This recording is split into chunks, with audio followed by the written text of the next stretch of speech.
வணக்கம். புதன்கிழமை ஜூலை மாதம் 15ஆம் தேதி, பராபவ வருஷம் ஆணி மாதம் 31ஆம் தேதி, நட்சத்திரம் பூசம், திதி வளர்பிறை பிரதமை, யோகம் சித்த யோகம், ராகு காலம் பகல் 12 மணி முதல் 1:30 வரை, யமகண்டம் காலை 7:30 மணி முதல் 9 மணி வரை, குளிகை நேரம் காலை 10:30 முதல் நண்பகல் 12 மணி வரை. நல்ல நேரம் என்கின்ற சுபஹோரைகள் காலை 6 மணி முதல் 7 மணி வரை, 9 மணி முதல் 10 மணி வரை, மாலை 4 மணி முதல் 5 மணி வரை, இரவு 7 மணி முதல் 9 மணி வரை. எனவே இந்த நல்ல நாளிலே முன்னோர்களை வேண்டிக் கொண்டு நமது குடும்பம் நன்றாக இருக்க வேண்டும், வம்சம் விருத்தி அடைய வேண்டும். வம்ச விருத்திங்கிறது ஒரு செல்வம், மக்கட்செல்வம் என்று அதை சொல்வார்கள். அது அவசியம் எல்லோருக்கும் இருக்க வேண்டும். ஆண் பெண் 2 குழந்தைகளும் இருக்க வேண்டும். ஆண் குழந்தையும் இருக்கணும், பெண் குழந்தையும் இருக்கணும். இந்த காலத்து இளம் பெண்கள் ஒன்று பெற்றுக்கிட்டு 2வது வேண்டான்னு ஒரே அடம். நிறைய ஃபேமிலியில் இன்றைக்கி அது ஒரு பெரிய பிரச்சனை போயிட்டுருக்கு. 2வது நான் பெற்றுக்க மாட்டேன், போகிறோம், இந்த ஒன்றை நல்லா வளர்த்தாலே போகிறோம். ஃபீஸ் எல்லாம் எவ்வளோ ஆகுது தெரியுமா, லட்சக்கணக்கில் ஆகுது. இப்படியெல்லாம் பேசிகிட்டு இருக்காங்க. ரொம்ப மனசு கஷ்டமாக இருக்குது. இந்த மாதிரி வயசானவங்கலாம் ரொம்ப வருத்தப்படுறாங்க. நிறைய பேர் என் ஃப்ரெண்ட்ஸ் இதே கம்ப்ளைண்ட்டு. பையனுக்கு ஒரே ஒரு குழந்தை தான் இருக்குது, 2வது குழந்தை பெற்றுக்கோன்னா மாட்டேன்றாங்க. ஏன்னா விலைவாசி ஏறி போச்சான். விலைவாசி ஏறினா வருமானம் ஏறும். அன்றைக்கி எவ்வளோ சம்பாதிச்சேன், இன்றைக்கி எவ்வளோ சம்பாதிச்சேன். விலைவாசி ஏறிடுச்சுங்கிறதுக்காக 2வது குழந்தை பெற்றுக்காமல் இருக்கக்கூடாது. முதல் குழந்தைய பார்த்துக்கிறதுக்கே ஆள் இல்லைங்கிறதுக்காக 2வது குழந்தை பெற்றுக்காமல் இருக்கக்கூடாது. 2வது குழந்தை கண்டிப்பாக பெற்றுக்கணும். அதை விட ஒரு பொண்ணு சொல்லிச்சு, சார் நான் ரொம்ப கஷ்டப்பட்டு எங்கள் மாமியாரை துரத்தி விட்டேன் சார் வீட்டிலேருந்து. இப்போ மறுபடியும் நான் ப்ரெக்னென்ட் ஆனேன்னா அதை சாக்கு வச்சு உட்காந்துருவாங்க சார், இங்கேயே உட்காந்துருவாங்க சார், டேரா போடுவாங்க, போக மாட்டாங்க சார். அதுக்காக வேண்டியே நான் 2வது குழந்தை பெற்றுக்க மாட்டேன். மாமியார் வரக்கூடாது. 2வது குழந்தை இல்லைன்னாலும் பரவாயில்ல, அவள் வரக்கூடாது உள்ளே, அந்த கிழவி உள்ளே விட மாட்டேன். ஆஹா, என்ன நல்ல எண்ணங்கள். கடவுளை எப்படி தான் படைச்சானோ இப்படி பிரகிருதிகளை. ஓப்பனாக சொல்கிறா ஒரு பொண்ணு, 2வது குழந்தை பெற்றுக்கிட்டா எனக்கு பிரசவத்துக்கு பார்த்துக்கிறேன், ஹெல்ப் பண்ணுறேன்னு சொல்லிவிட்டு எங்கள் மாமியார் நைஸாக மறுபடியும் இங்கேயே உட்காண்டுருவா, பர்மனெண்ட்டாக டேரா போடுவா. அவளை விடக்கூடாது. இந்த மாதிரியெல்லாம் இருக்காங்க. ரொம்ப குறுகின மனசு, ரொம்ப நேரோ மைண்டடாக இருக்காங்க, ரொம்ப செல்ஃபிஷாக இருக்காங்க. மைக்ரோ ஃபேமிலியாக இருக்கணும். நானும் என் வீட்டுக்காரரு என்னோடய முதல் குழந்தை, அவ்வளோதான். வேறு யாரும் இருக்கக்கூடாது. எங்கள் அம்மா அப்பா வரலாம், ஆனால் மாமியார் மாமனார் வரக்கூடாது. எங்கள் அம்மா அப்பா வருவாங்க, இப்போ எங்கள் அம்மா அப்பா என்ன பார்க்க வராமல் இருப்பாங்களா அப்படின்னு, ஆனால் மாமியார் மாமனார் வரக்கூடாது. இப்படிலாம் இன்றைக்கி இந்த பசங்க பேசுகிறதெல்லாம் கேட்கும்போது அப்படியே மனசு வெட்டிக்குது. என்னடா எப்படி வாழ்ந்திருக்கோம் நம்மளாம். அந்த காலத்தில் ஜாயிண்ட் ஃபேமிலி எவ்வளோ ஜாலியாக இருந்திருக்கோம். எவ்வளோ பேர் வீட்டில் சேர்ந்தாப்புறம் வரிசையாக இலை போட்டு உட்கார வச்சு பந்தி பரமாறுற மாதிரி சாப்பாடு போடுவாங்களே நைட்டு. அப்படியெல்லாம் ஒரு ஃபேமிலியில், ஒரு கூட்டு குடும்பத்தில், ஒரு கும்பலோடு சேர்ந்து நிறைய சகோதரிகளோடெல்லாம் வாழ்ந்து விட்டு இன்றைக்கி இருக்கிற பசங்கள்லாம் எனக்கு யாருமே வேணாம், சகோதரன் வேணாம், சகோதரி வேண்டாம், ஒத்துருமே வேணாம், நான் மட்டும் போகிறோம். நான் நான் நான் அந்த நான்கிற அகம்பாவம் என்னைக்கு இவங்களை விட்டு விலகுதோ அன்றைக்கி தான் எல்லோரும் நல்லா இருப்பாங்க. இன்றைய கிரக நிலவரம்: ரிஷபத்தில் செவ்வாய், மிதுனத்தில் சூரியன், புதன், சந்திரன், கடகத்தில் குரு, சிம்மத்தில் சுக்கிரன், கேது, கும்பத்தில் ராகு, மீனத்தில் சனி. இனி தெரிஞ்சுக்கலாம் வாங்க. நான் பல கேள்விகளை இந்த ஆன்மீக பகுதிக்கு அனுப்பி வைக்கிறேன். என்னுடைய கேள்வியை படித்துவிட்டு பெயரை கூறாமல் விட்டு விடுகிறீர்கள். ஏன் சார்? ஜே மணிகண்டன், நேற்று நிகழ்ச்சியில் கூட உங்கள் பேரை சொன்னேனே, இதற்கு என்ன காரணம்? ஒரு காரணமும் இல்லை, மறதியாக இருக்கும். வேறு என்ன காரணம் இருக்க முடியும்? ஜே மணிகண்டன் வாழ்க, பேரணாம்பட்டு.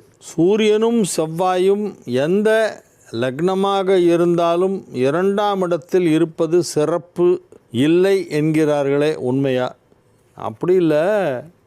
இப்போ மேஷ லக்னம், சிம்ம லக்னம், தனுர் லக்னம் இதுக்கெல்லாம் 2ல் இருந்தால் நல்லது தான். இந்த சூரியன் செவ்வாய் சேர்ந்து இருக்கிறவங்க வீட்டில் உட்கார மாட்டாங்க, சுற்றிக்கிட்டே இருப்பாங்க, ட்ராவலிங்லேயே இருப்பாங்க, எப்போதும் பிரயாணம் பிரயாணம் பிரயாணம் பிரயாணம். அவங்க தொழில் நேச்சர், ஜாப் நேச்சர் மேலே இந்த தொழிலுடைய தன்மை அப்படி இருக்கும். அதனால் அவங்க ரொம்ப சுற்றுவாங்க, அதுதான் ப்ராப்ளம். சுற்றிக்கிட்டே இருப்பாங்க.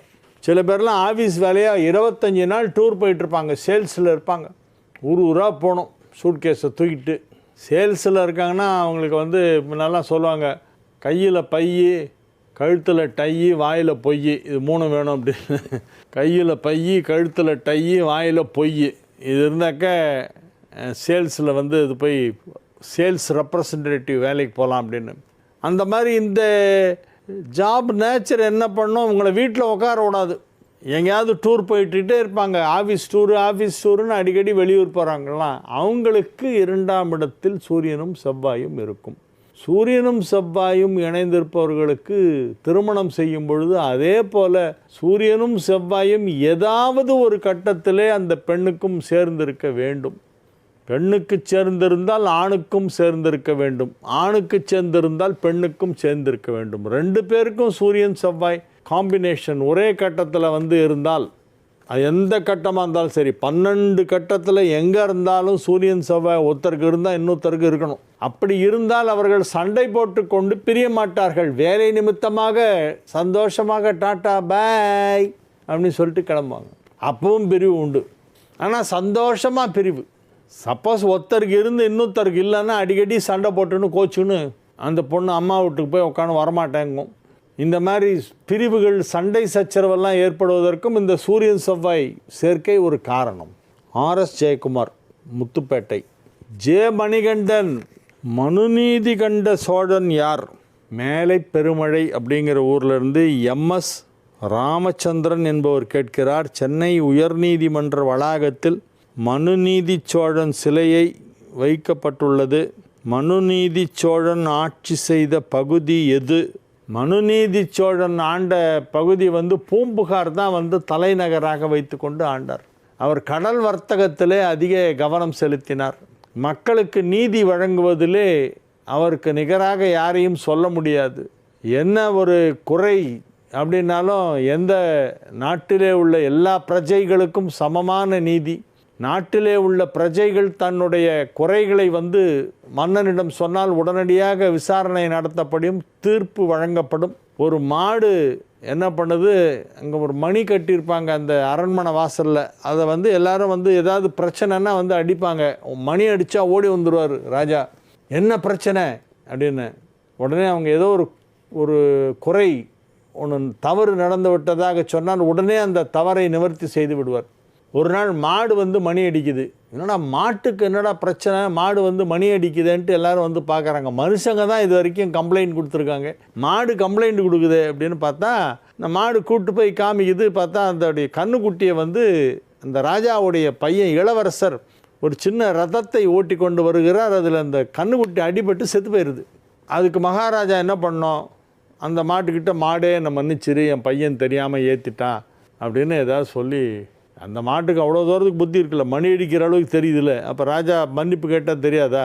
இவர் என்ன பண்ணிட்டார், நீ கவலைப்படாத, உனக்கு நான் நீதி வழங்குகிறேன்னு சொல்லி தான் பையனை ரோட்டில் படுக்க வச்சு இவர் வண்டி எடுத்து கொண்டுட்டார். இந்த ராஜா தான் பையனை படுற ரோட்டில் அப்படின்னாரு. அவன் போய் படுத்தான். பார்த்தா மேலே தேரை ஓட்டி தான் பையனை தானே வந்து கொண்டுட்டார். என்னென்னா அவனுக்கு அந்த மாட்டுக்கு நீதி வழங்கணும். அவ்வளவு நேர்மை, ரொம்ப டூ மச்சாக இல்லை அது. மாடு வந்து வருத்தப்பட்டு தான் கண்ணுக்குட்டியை ராஜா இளவரசர் வண்டி ஏற்றி கொண்டுட்டார்னு. அதுக்காக தான் மகனையே தானே வந்து வண்டி ஏற்றி கொன்ன ஒரு ராஜா தான் மனுநீதி சோழன். இதை வந்து சிலப்பதிகாரத்திலே இளங்கோவடிகள் கண்ணகியின் வாயிலாக சொல்லுகிறார். கண்ணகி நீதி கேட்டு வருகிறாள் பாண்டியனின் அரசவைக்கு. அப்பொழுது அந்த மன்னனை பார்த்து, தேரா மன்னா செப்போதுடையன் எள்ளரு சிறப்பின் இமயவர் வியப்ப புல்லர் புன்கண் தீர்த்தோ நன்றியும் வாயிற் கடைமணி நடுநா நடுங்க ஆவின் கடைமணி யுகினீர் நெஞ்சு சுட யான் பெற்ற அரும்பரர் புதல்வனை ஆழியின் மடித்தோன் புகார் என்பதியே அவ்வூர் ஏசாச் சிறப்பின் இசை விளங்கு மாசாத்து வணிகன் மகனையாகி உழுவினை திறப்ப நின்னகர் புகுந்திங்கன் கார்ச்சிலம்பு பகர்தல் வேண்டி நின்பார் கொலைக்களப்பட்ட கோவலன் மனைவியான் கண்ணகி என்பதன் பெயரே என இப்படி ஒரு இன்ட்ரடக்ஷன் கொடுத்த உடனே பாண்டிய ராஜா ஆடி வெலத்து போய் எழுந்து நிற்கிறான். அப்படியே இன்னம்மா அது முதல்ல நான் எந்த ஊர்லேருந்து வரேன், எந்த ஊரை ஆண்ட ராஜா எவ்வளோ நியாயமானவன். ஒரு கண்ணுக்குட்டி இறந்ததுக்காக தன் மகனையே ஆழியில் மடித்தோன். புகார் என்பதியே பூம்புகார், புகார் என்பதியே அவ்வூர், அது நான் எப்பேற்பட்ட ஃபேமிலி, அவ்வூர் ஏசா சிறப்பின் இசை விளங்கு மாசாத்து வணிகன் மகனையாகி ஊழ்வினை துரத்த நின்னகர் புகுந்துங்கு என் கார்ச்சிலம்பு பகர்தல் வேண்டி. ஊழ்வினை துரத்த நின்னகர் புகுந்து இங்கு என் கார்ச்சிலம்பு பகர்தல் வேண்டி நின்பார் கொலைக்களப்பட்ட கோவலன் மனைவியான் கண்ணகி என்பதன் பெயரே என. ஏன்னா இந்த இலக்கியம் சரித்திரம்லாம் என்ன பேசணும், நான் மட்டும் பேசிட்டே இருப்பேன், அப்புறம் ஜோசியத்தை விட்டுருவேன். இப்போ புரிஞ்சிடுச்சிங்களா எப்பேற்பட்ட ஆள் அவர் மனுநீதி சோழன். மேஷ ராசிக்கு இன்றைய நாள் நல்ல நாள். 3ஆம் இடமான மிதுனத்திலே புதன் ஆட்சி பலம் பெற்று இருக்கும் பொழுது சூரியனும் சந்திரனும் அங்கு சென்று இணைந்திருக்கிறது என்பது ஒரு யோகம். 4ஆம் இடத்திலே வியாழன் உச்சம் பெற்றிருப்பது என்பது அதை காட்டிலும் சிறப்பான யோகம். கேந்திரங்களிலே குரு உச்சம் பெற்றால் மிகப்பெரிய நன்மையை செய்யும். அதிலும் மேஷராசிக்கு குரு நன்மை செய்யும் கிரகம். 9 குடைவன் பாக்யாதிபதி, 9 குடைவன் உச்சம் 4ஆம் இடத்திலே, 9 குடைவன் கேந்திராதிபதி, திரிகோணாதிபதி கேந்திரத்தில் உச்சம். 9 குடைவன் என்பவன் திரிகோணாதிபதி, ஆனால் அவன் கேந்திரத்தில் வந்து உச்சம் பெற்றான். எனவே மேஷராசி அன்பர்களே, இன்று உங்களுக்கு நல்ல நாள், நல்ல நாள், நல்லா இருப்பீங்க. ரொம்ப நல்ல நாள், ரொம்ப ரொம்ப ரொம்ப ரொம்ப நல்ல நாள். மகிழ்ச்சியான நல்ல செய்திகளெல்லாம் செவிகளில் வந்து சேரும். செவி குளிரச் செய்யும் நற்செய்திகளை கேட்பீர்கள். வெகு அற்புதமான கிரக அமைப்பு ஏற்பட்டிருக்கிறது. எனவே மேஷ ராசி அன்பர்களுக்கு பெயர் புகழ் செல்வாக்கு மிக சிறப்பாக இருக்கும். பொருளாதாரத்திலும் நல்ல முன்னேற்றம் ஏற்படும்.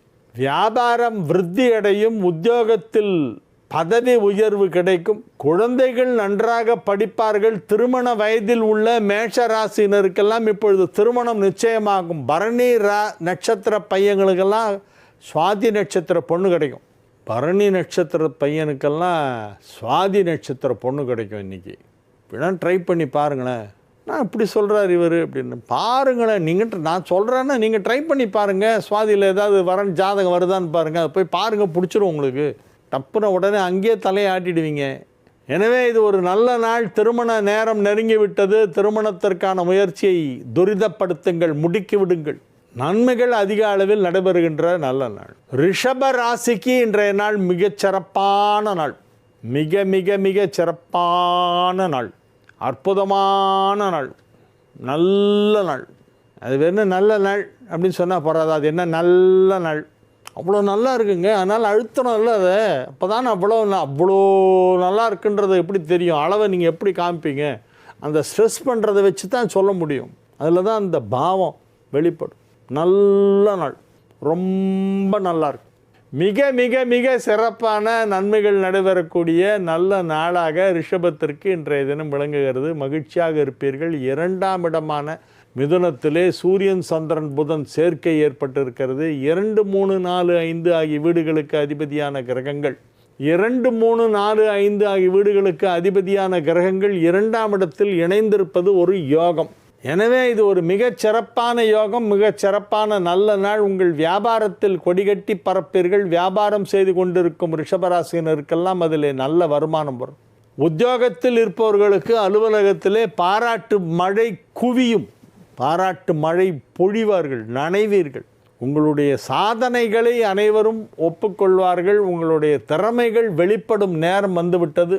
குடத்திலிட்ட விளக்கு போல் இருந்தவர்களெல்லாம் இப்பொழுது குன்றின் மேல் இட்ட விளக்கு போல் ஜொலிக்கப் போகிறார்கள். எனவே ரிஷபராசிக்கு இது ஒரு நல்ல நாள். மிதுன ராசி அன்பர்கள் இன்று மிகுந்த மகிழ்ச்சியுடன் இருப்பார்கள். மிக்க மிக்க மிக்க மகிழ்ச்சியான நல்ல நிகழ்ச்சிகளெல்லாம் நடைபெறும். ஆட்சி பலம் பெற்ற புதன் இப்பொழுது நன்மைகளை அதிகமாக செய்து கொண்டிருக்கிறது. ஆட்சி பலம் பெற்றிருக்கிறது புதன். சாதாரணமாகவே புதன் நல்லது செய்கிற கிரகம். அதுலேயும் ஆட்சி பலம் பெற்ற புதன், ராசியிலேயே அமர்ந்து ஆட்சி பலமும் பெற்ற புதன் இப்பொழுது உங்களுக்கு பெரிய விதத்தில் நன்மையை செய்யும். மாணவ மாணவியரெல்லாம் கல்வியிலே சிறந்து விளங்குவார்கள். கல்வித்துறையிலே பணியாற்றுபவர்கள், ஆசிரியர் பெருந்தகைகளெல்லாம் மிகப்பெரிய நன்மையை பெறுவார்கள். உங்களுக்கு இப்பொழுது சம்பள உயர்வு அல்லது ப்ரமோஷன் கிடைக்கும். அல்லது நிரந்தரமில்லாத கான்ட்ராக்ட் பேசிஸில் நீங்கள் டீச்சராக பணிபுரிந்து கொண்டிருந்தால் இப்பொழுது அது நிரந்தரமாகும். உங்களுடைய ஜாபை கன்ஃபார்ம் பண்ணுவாங்க, பர்மனண்ட் ஆக்குவாங்க.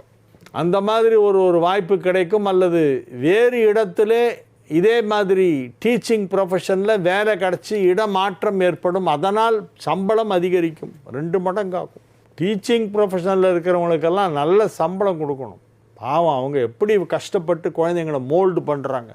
குழந்தைகளை உருவாக்குவதிலே, அவர்களை அறிவாளியாக்குவதிலே அந்த டீச்சர்ஸ் உடைய கான்ட்ரிபியூஷன் ரொம்ப பெருசு. அதனால் டீச்சர்ஸை வந்து ரொம்ப மதிக்கணும். சொசைட்டி வந்து அவங்களுக்கு they should give more respect to them, more importance to them. டீச்சர்னா என்னமோ ஏதோ ஸ்கூல் வாத்தியார்ப்பா அப்படின்லாம் அந்த மாதிரி கிடையாது. ஒரு காலத்தில் ஸ்கூல் வாத்தியார்னா அவ்வளோ ஒரு மரியாதை. அப்போல்லாம் அந்த தலையில் முட்டாசு கட்டிக்கிட்டு கோட்டு போட்டுக்கிட்டு வருவாங்களே, பஞ்சகச்சம் வேஷ்டி, மேலே சட்டை கோட்டு, அப்புறம் தலையில் வந்து முட்டாசு, மேலே அங்கவஸ்திரம்லாம் போட்டுட்டு வருவாங்க. வாத்தியார்னா அப்படி தான் இருப்பாங்க. நான் சொல்கிறதெல்லாம் சம் 60 years பேக். நாங்கள் படிக்கும்போது அப்படிலாம் இல்லை, சாதாரணமாக தான் வருவார். எங்கள் வாத்தியார்லாம் பேண்ட் ஷர்ட் போட்டு தான் சைக்கிளில் வருவார். ஆனால் அந்த வாத்தியார் தொழில் எவ்வளோ கடினமான தொழில் தெரியுமா? எல்லாம் மக்கு பசங்களாக இருக்கும், அது ஒன்றுமே புரியாது. அதை சொல்லி சொல்லி சொல்லி சொல்லி காதெல்லாம் திருகி third person singular present tense வெர்போட என்ன சேரணும்? Third person present tense singular வெர்போட என்ன சேரணும்? எஸ் சேரணும், எஸ் சேரணும், எஸ் சேரணும் அப்படின்னு போட்டு நறுக்கு நறுக்கு நறுக்குன்னு போடுவார் மண்டையில். அதுக்கப்புறம் அது லைஃப் லாங் மறக்காது. Third person present tense singular வெர்போட எஸ் சேரணும் அப்படின்னு அதை வந்து அவன் இன்னும் 60 வருஷம் கழிச்சு கேட்டாலும் சொல்லணும். அது யாரால் முடியும்? டீச்சர்ஸ் தான். அப்படி தான் உள்ளே இறக்கணும், மண்டையில் ஆணி அடித்து இறக்கணும். உள்ள ஒரு பாயிண்ட்ஸும் இந்த கிராமர்லலாம் வந்து அப்படி அதை புரிய வைக்கிறது ரொம்ப கஷ்டம். அவ்வளவு சிறப்பாக பணியாற்றி அவ்வளோ ஒரு பெரிய ஒரு சமூக சேவை அவர்கள் செய்து கொண்டு இருக்கிறார்கள். Hats off to teachers. இன்றைக்கி செப்டம்பர் 5 நினச்சிக்கோங்க. நான் இன்றைக்கே உங்களுக்கெல்லாம் ஹேட்ஸ் ஆஃப் சொல்கிறேன். ஒரு பெரிய டாஸ்க்கு டீச்சராக இருக்கிறதுங்கிறது வந்து அவ்வளவு சாதாரணமான விஷயம் இல்லை. அதில் சில குழந்தைங்களுக்கு எத்தனை தரம் சொன்னாலும் புரியாது. அதை புரிய வச்சு ரொம்ப அடித்தா பேரண்ட்ஸ் கம்ப்ளைண்ட் பண்ணிவிடுவாங்க ஹெச்எம்கிட்ட போய். ஹெச்எம் வெயிட் பண்ணிகிட்டே இருப்பாங்க, எப்போ இவனை தூக்கலான்னு. உடனே நான் வந்து வேறு ஸ்கூலுக்கு பிரான்ச்சுக்கு மாற்றுறேன் அப்படின்னு சொல்லி மாற்றிடுவாங்க. எவ்வளோ விஷயங்களை பார்க்க வேண்டியிருக்கு. அதனால் அந்த புதன் வலுவாக இருப்பதால் இப்பொழுது டீச்சிங் ப்ரொஃபஷனில் இருக்கிறவங்களுக்கெல்லாம் ரொம்ப நல்லது. கடக ராசிக்கு இன்றைய நாள் நல்ல நாள். குரு உச்சமடைந்திருப்பதால் நன்மைகள் அதிக அளவிலே நடைபெறுகின்ற நல்ல நாள். குரு உச்சம் என்பது மிகப்பெரிய யோகம். அந்த குரு உச்சமடைந்திருக்கிறது என்பதே ஒரு குறுகிய காலத்திற்குத்தான் வந்திருக்கிறது. இன்றைய தேதி ஜூலை 14. ஆகஸ்ட் செப்டம்பர் அக்டோபர் 20 குரு பயிற்சி. இன்னும் 3 மாதம் 6 நாள், 96 நாள் தான் இருக்கார் குரு பகவான் கடகத்தில் உச்சமாக. இந்த 96 நாளைக்குள்ளே உங்கள் லைஃபே அப்படியே மாறிடும், டோட்டலாக சேஞ்ச் ஆகிடும், வாழ்க்கை தரம் உயரும். எனவே இது ஒரு நல்ல நாள். சிம்ம ராசிக்கு இன்றைய தினம் மிக சிறப்பான நன்மைகள் எல்லாம் நடைபெறுகின்ற நல்ல நாளாக விளங்குகிறது. மகிழ்ச்சியான நல்ல நிகழ்ச்சிகளிலே பங்கேற்பீர்கள். உற்றார் உறவினர் நண்பர்கள் என பலரையும் சந்தித்து அவர்களோடு கலகலகலவென சிரித்து மகிழ்ந்து பேசக்கூடிய வாய்ப்பு இன்று ஏற்படும். வியாபாரத்தில் நல்ல முன்னேற்றம் ஏற்படும். பணம் கொடுக்கல் வாங்கல் சீராக நடைபெற்று கொண்டிருக்கும்.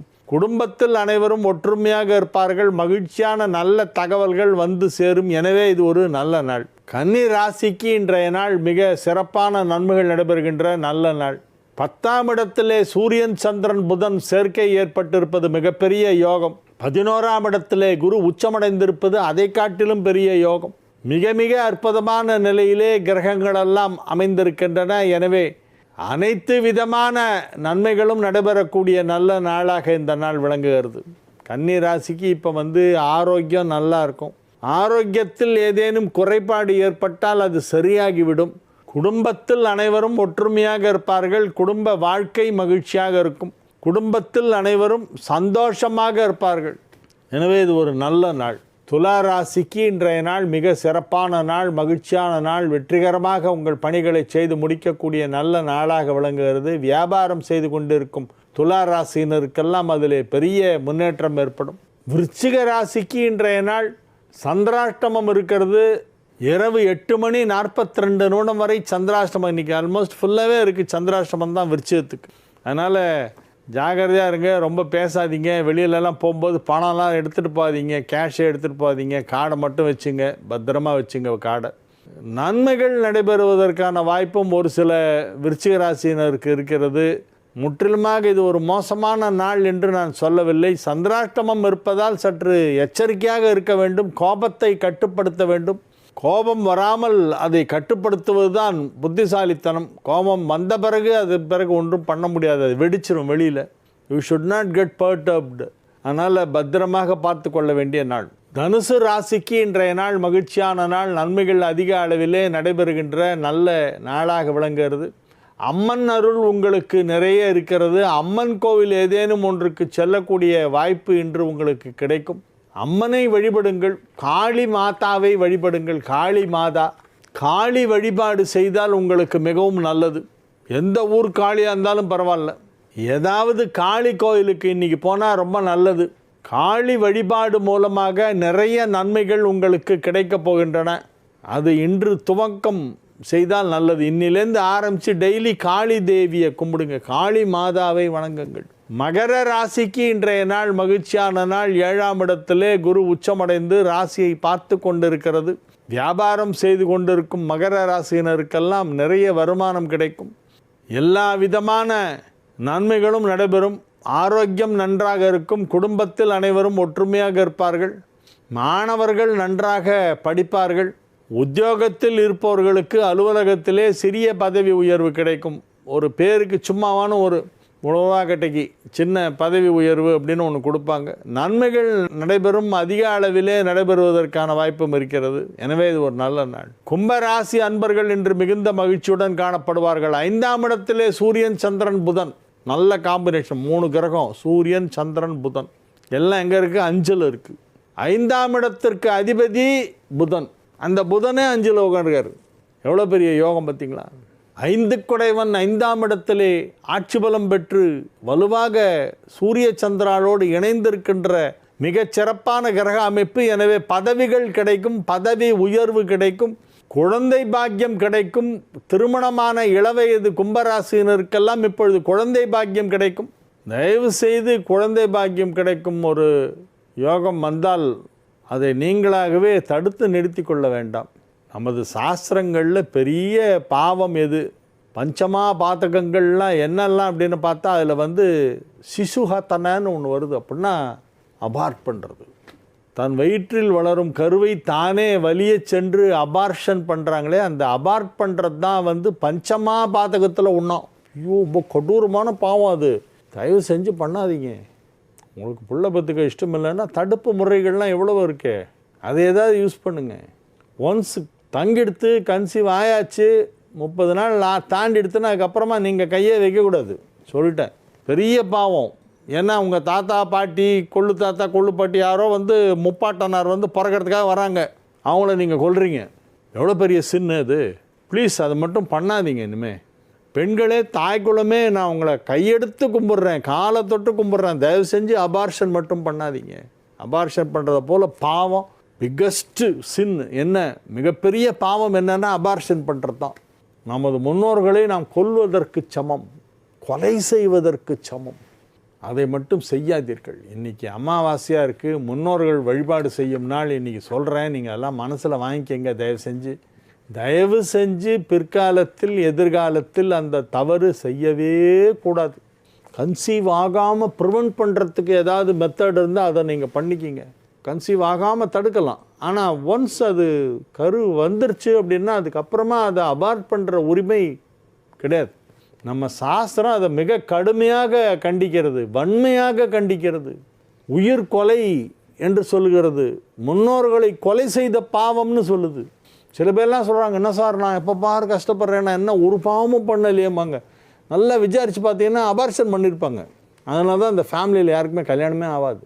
நிறைய அபார்ஷன் பண்ண கேஸ் எல்லாம் பார்த்தீங்கன்னா வீட்டில் யாருக்கா கல்யாணம் ஆகாது, இல்லைன்னா கணவன் மனைவி பிரிவு, யாருக்குமே ஃபேமிலி லைஃப் நல்லா இருக்காது. என்னென்னு பார்த்தா அந்த காலத்தில் அபார்ஷன் பண்ணது அதோடைய பலன். தயவு செஞ்சு அந்த பாவத்தை பண்ணாதீங்க ப்ளீஸ். மீன ராசிக்கு இன்றைய நாள் நல்ல நாள், மகிழ்ச்சியான நாள். வெற்றிகரமாக உங்கள் பணிகளை செய்து முடிக்கக்கூடிய அற்புதமான நாள். தொழிலில் நல்ல முன்னேற்றம் ஏற்படும். பொருளாதாரத்திலே கணிசமான வளர்ச்சி ஏற்படும். 4, 7 குடைவனும் 5 குடைவனும் ஒன்றாக இணைந்திருப்பது ஒரு யோகம். 9 குடைவன் 9ஆம் இடத்தை பார்த்து கொண்டிருப்பது யோகம். ராசி அதிபதி 5ஆம் இடத்திலே உச்சமடைந்திருப்பது மிகப்பெரிய யோகம். எனவே இது மிகப்பெரிய நல்ல நாள், மிகச் சிறப்பான நல்ல நாள். அதிக அளவிலே நன்மைகள் நடைபெறக்கூடிய நல்ல நாளாக இந்த நாள் விளங்கும். வாழிய செந்தமிழ், வாழ்க நற்றமிழர், வாழிய பாரத மணித்திருநாடு. வந்தே மாதரம், வந்தே மாதரம், வந்தே மாதரம். மீண்டும் நாளை நிகழ்ச்சியிலே உங்களை சந்திக்கும் வரை உங்களிடமிருந்து விடைபெற்றுக் கொள்வது உங்கள் வழிகாட்டி ஜோதிடர் கலைமாமணி ஹரிகேசநல்லூர் வெங்கட்ராமன்.